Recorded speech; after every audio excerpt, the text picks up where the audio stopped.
الوفا news رہے خبروں سے باخبر۔ جنیوا کانفرنس کے نتیجے میں پاکستان کو ملنے والے 10 ارب ڈالر کے سرمائے کے بہتر اور بروقت استعمال کے لیے ابھی سے انتظامات کیے جائیں، متعلقہ قوانین کو تبدیل کر کے عالمی معیار کے مطابق کیا جائے، نااہل اور سست الوجود افسران کو اس معاملے سے دور رکھا جائے اور شفافیت کو ہر حال میں یقینی بنایا جائے۔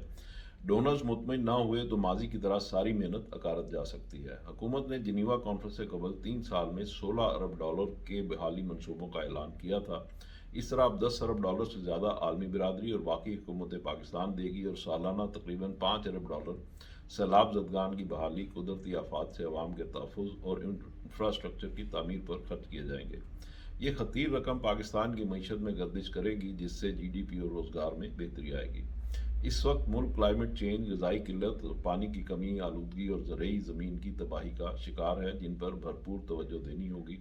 ادارہ جاتی اصلاحات کا عمل بھی شروع کرنا ہوگا۔ مختلف صوبوں میں مختلف جماعتوں کی حکومتوں کا کسی ایک منصوبہ پر متفق ہونا مشکل ہے، مگر ناممکن نہیں، کیونکہ سب پارٹیوں کو یہ معلوم ہونا چاہیے کہ ان معاملات کو زیادہ عرصہ تک ٹالنا خودکشی ہوگی۔ پاکستان میں اہم منصوبوں میں سالہ سال کا التوا اور سرمائے کا ضیاع معمول کا عمل سمجھا جاتا ہے، جو ڈونرز کے لیے ناقابل برداشت ہوگا۔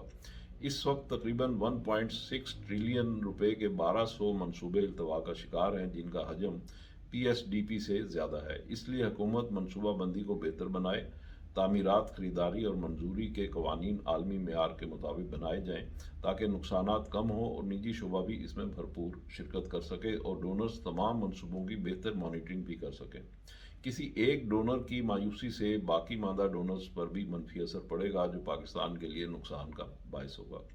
پاکستان آبادی کے لحاظ سے دنیا کا 5واں بڑا ملک ہے۔ پہلے 4 ممالک دنیا کا 45% جی ڈی پی پیدا کر رہے ہیں، جبکہ عالمی جی ڈی پی میں پاکستان کا حصہ صرف 0.4% ہے، جو سیلاب کے بعد مزید کم ہو رہا ہے، مگر اس انویسٹمنٹ کے بعد اس میں بہتری کی توقع ہے۔